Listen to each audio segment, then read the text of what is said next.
Hello dear students,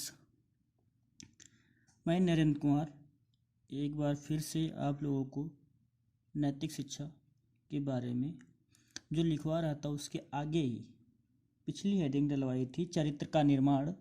फिर एक heading अच्छे गुणों व आदतों का निर्माण हेडिंग डलवाई थी।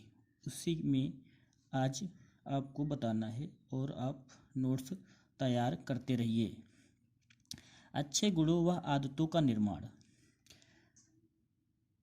अर्नेस्ट चेव के अनुसार बालकों को नैतिक और धार्मिक शिक्षा दी जानी इसलिए आवश्यक है क्योंकि वह उनमें अनेक अच्छे गुणों और आदतों का निर्माण करती हैं, जैसे सत्य की खोज, उत्तम आदर्शों की प्राप्ति, जीवन दर्शन का निर्माण इत्यादि।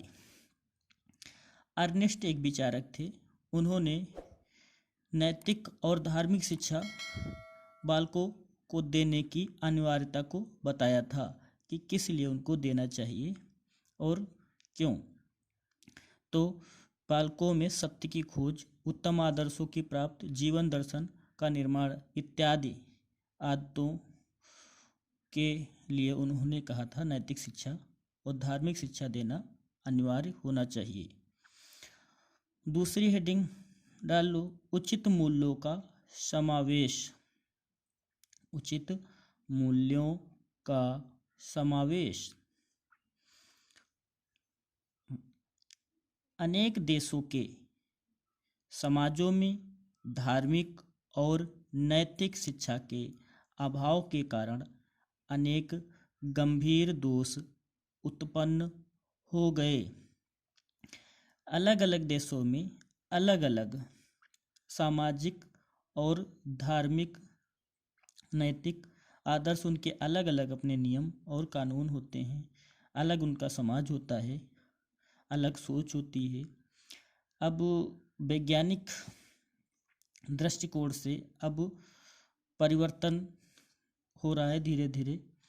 तो अनेक इसमें जो नोट्स तैयार करते रहना, अनेक देशों के समाजों में धार्मिक और नैतिक शिक्षा के अभाव के कारण अनेक गंभीर दोष उत्पन्न हो गए हैं। अतः वहाँ के अनेक महान विचारकों की यह धारणा बन गई है कि धार्मिक और नैतिक शिक्षा के द्वारा छात्रों में उचित मूल्यों का समावेश किया जाना अनिवार्य है।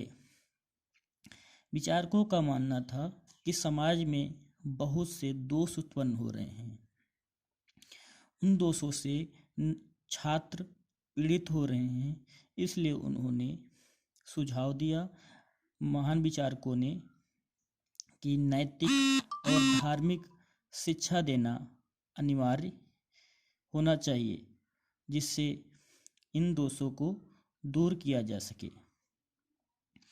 अगले दिन फिर नए हेडिंग और के साथ आप लोगों के साथ होंगे और इसको अच्छे से पढ़िए और नोट्स तैयार कीजिए और घर में रहिए, सेफ रहिए।